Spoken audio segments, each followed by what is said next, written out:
Le métier de mécanicien outilleur sert à fabriquer des pièces qui ont essentiellement un but mécanique. La société où je travaille fabrique des pièces pour l'aéronautique, donc essentiellement ces pièces iront dans un assemblage mécanique qui servira pour l'aviation. Ma spécialisation est le tournage commande numérique, qui consiste à fabriquer des pièces cylindriques. Je change mes plaquettes usées par des plaquettes neuves. J'ai suivi un BEP productique mécanique ainsi qu'un bac pro productique mécanique. J'ai fait un BTS alternance. Une fois avoir changé mes plaquettes, je vais leur insérer des corrections aux outils pour pouvoir gérer les tolérances de ma pièce. Cela fait maintenant 5 ans, y compris mon BTS, que je travaille ici. Quand j'arrive à 2h15, je prends les informations de mon doubleur, qui a travaillé sur la même machine que moi le matin. Il me laisse les consignes, à savoir s'il y a eu des pépins. Une fois que j'ai ces consignes, si tout est bon, je lance la machine et je continue ma production. Et durant cette production, je dois veiller à ce que les tolérances et les codes soient bien respectés par rapport au plan. Il y a des codes que je ne peux contrôler moi-même sur ma machine avec mes instruments de contrôle. Donc je vais aller voir le contrôleur pour qu'il puisse me contrôler ma pièce et me dire si elle est conforme au plan.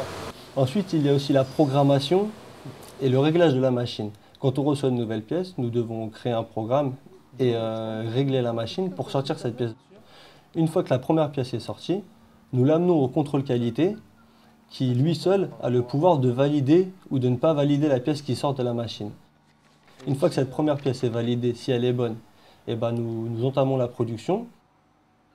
Les côtés positifs du métier, ce sont les horaires flexibles. Nous travaillons en 2-8, c'est-à-dire une semaine du matin, une semaine du soir. Ensuite, il y a une autonomie, c'est-à-dire que nous sommes seuls sur la machine, nous devons gérer notre production. Donc il y a une confiance établie entre le chef d'équipe et l'opérateur. Les inconvénients, c'est tout ce qui est lié un petit peu à l'environnement du travail, c'est-à-dire il y a la saleté et puis des fois nous avons des charges de travail un petit peu soutenues. Il y a le bruit aussi. Les qualités nécessaires pour exercer ce métier sont être rigoureux, être minutieux, être ordonné, être à l'écoute pour bien recevoir les consignes et les retransmettre après sur la machine. Le réel intérêt de ce métier, c'est la satisfaction d'arriver à un produit fini tout en partant de rien. L'évolution, elle est liée à l'évolution technologique des machines. Mais il peut aussi bien prendre un poste de programmateur, il peut passer chef d'équipe, il peut très bien passer chef d'atelier.